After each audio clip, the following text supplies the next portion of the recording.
Good morning, afternoon, or evening, whenever you're watching this from. And I am so glad you're here to talk a little bit more about measuring performance and paving the way for equitable growth in a matter where progression is equitable, measurable, and just. So my presentation will look into the transformative power of inclusive decision-making within the tech industry, a path that's not only for innovation, but also will ensure fairness and equitable opportunities for all.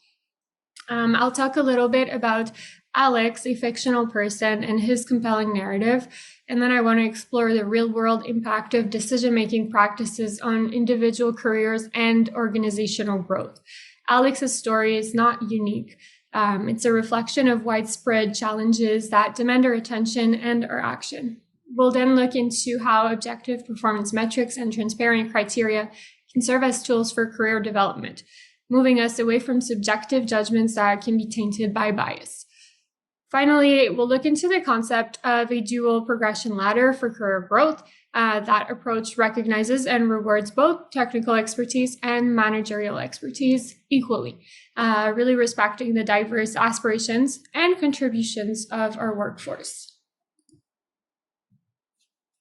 Just to dive a little bit deeper into who I am, I'm the director of people at Fable. It's been an incredible almost 3 years so far, and growing with Fable has been an adventure, especially seeing how our team has evolved and flourished over time. My path was weaved through different paths of startups before joining Fable, where a lot of agility and innovation were required and the norms. I'm used to the pace of startups, and it's pretty much how I approach everything in life and at Fable. Before joining Fable, I was also very involved within advocacy for neurodiversity and disability inclusion, alongside working in startups, which is why for me it was a right fit to go work for a company that could do both. I'll tell you a little bit more about Fable right after this. But for me, disability inclusion is very close to my heart. I'm neurodivergent myself, and it's empowering to be able to bring that perspective into a workspace. I also run communities outside of work that support these causes. It's just been really a dream to blend advocacy with my career. When I'm not working, you can find me lost in a book or multiple, reviewing them as well. It's my downtime that recharges me for whatever comes next at Fable. So here's a little bit more about me. In terms of Fable, we're at the forefront of digital accessibility. It's all powered by people with disabilities. Our goal is to make everything we do accessible for the over 1 billion people with disabilities around the world. That's not just a goal, it's what we're doing right now. And the best teams out there, they're working with us at Fable to make this vision a reality. There's products that everyone can use, and that's really the future that we're building. We have 3 products, so let me break them down for you. We have Fable Engage, which is our accessibility testing program that's all about informing product strategy. So real users with disabilities are testing in real time to make sure our digital spaces work for everyone. Fable Upskill, so we're not just about testing, we're committed to training too. With experts and people with disabilities leading the way, we're raising the bar on what it means to be truly accessible through this training. Fable Pathways is a free skill development program where we're reaching out to people with disabilities, giving them the tools and the skills they need to succeed in today's digital world. Okay, I'm going to introduce the topic by telling you a little bit more about Alex. Again, Alex is not someone that works with us at Fable, but he is from the perspective of multiple people that I've worked with, both at Fable and also prior to this through other companies, and also stories that we're all hearing. So imagine a bright young professional named Alex. He's brimming with potential. He's eager to make an impact in the tech industry. Alex is a first-generation college graduate from a diverse background. He just joined a renowned tech company, and he's really fueled by his dreams and a relentless drive to succeed. The company is known for its cutting-edge innovations and also its commitment to diversity and inclusion, if you look at their social media and their website. But as months turned into years, Alex poured his heart and soul into the work, leading successful projects that consistently exceeded expectations. Despite the accomplishments, career progression seemed like a distant dream. Alex watched as peers, less experienced but fitting a more traditional profile within the tech industry, climbed the corporate ladder with what appeared to be ease. The turning point came during an annual review. Alex sat across from his manager, heart pounding with anticipation for a well-deserved promotion. But instead, the feedback he received focused on his fit within the leadership team, with subtle hints that his cultural and communication styles didn't align with how things are done around here. This moment wasn't just a setback for Alex. It was a stark revelation about the subtle and the powerful barriers that non-inclusive decision-making practices can create. It was a realization that talent alone wasn't enough when the rules of advancement can be clouded by biases and a narrow view of what leadership means. Feeling overlooked and undervalued, Alex left the company. He took his huge wealth of potential elsewhere. But the company didn't just lose out a potential employee. It missed a crucial opportunity to really enrich its vision, its leadership, and ultimately to innovate. So, what are the ripple effects of situations like this on workplace culture? Just like Alex's experience highlighted, systemic barriers can manifest as employment gaps and lead to increased discrimination and lower promotion rates for people with disabilities. Acknowledgement in the workplace isn't just about the pat on the back. It's about the real opportunities for growth. And unfortunately, people with disabilities often find themselves hitting the ceiling way too soon due to limited recognition and underrepresentation in leadership roles. There's a flip side to this, the benefits of an inclusive culture. By actively breaking down those barriers and recognizing the true value of all employees, we can see tangible results. We're talking about better retention because people feel valued. We're looking at transparent policies because everyone can understand and get behind why we're doing something. And through mentorship and training, we're not just filling positions, we're investing in the growth of our people. So when we foster inclusivity, it's not just about good ethics, it's good business, and it's what keeps a team together and moving forward. Moving beyond individual stories like Alex's, I want to examine the systemic issues in performance reviews. It's not just about a single case. It's really about recognizing patterns that can hinder our collective progress.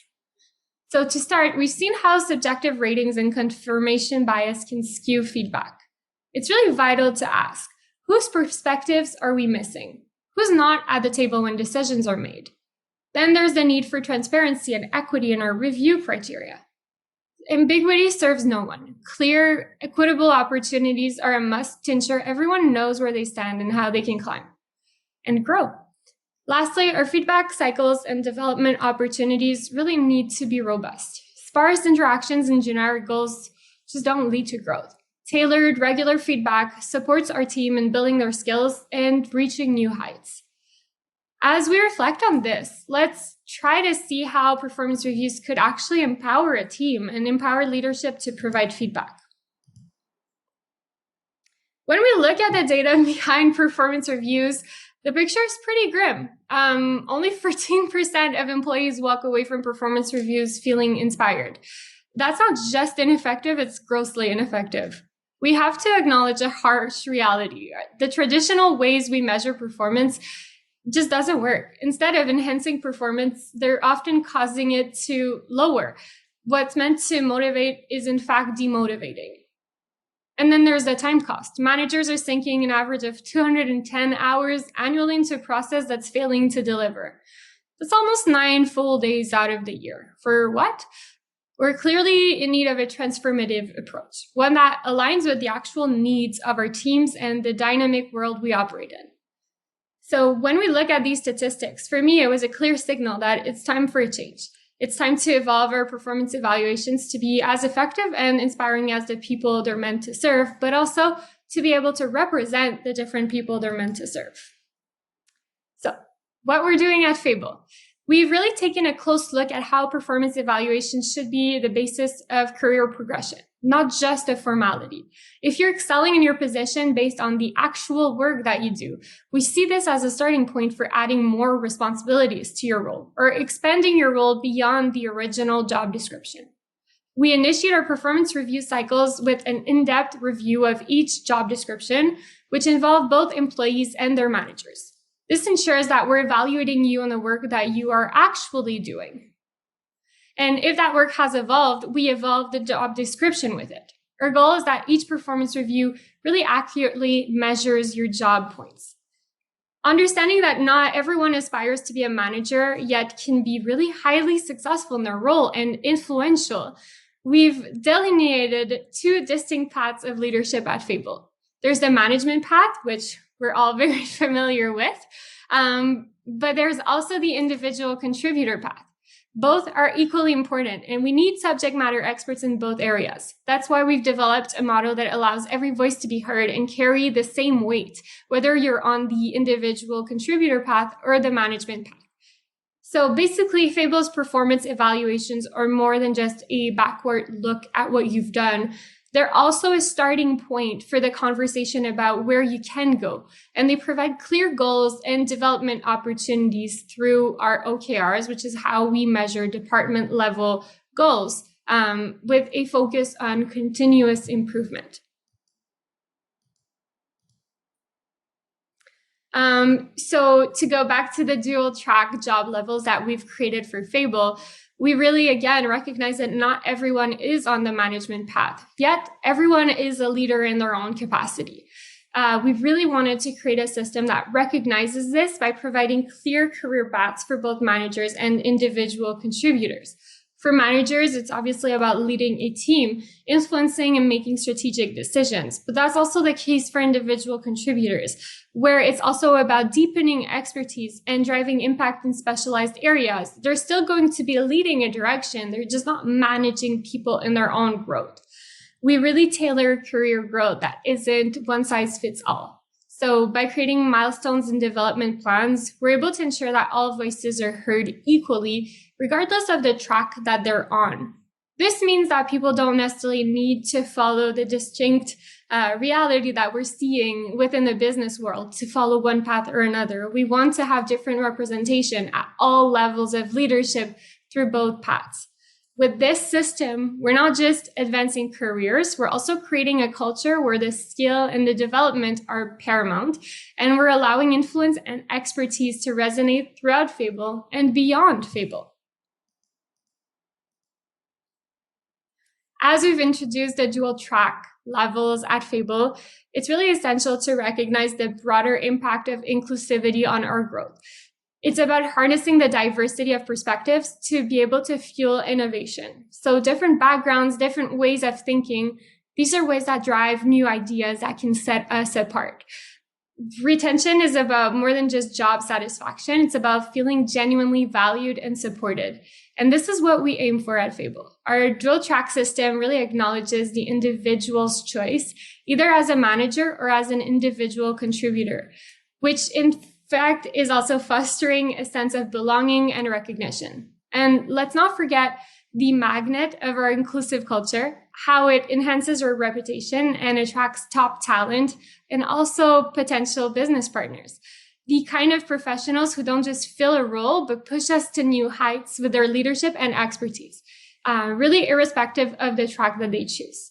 By nurturing both our management and individual contributor paths, we're ensuring all voices are heard and people are being able to contribute to the company as they are. They don't have to fit into a different mold to be able to grow.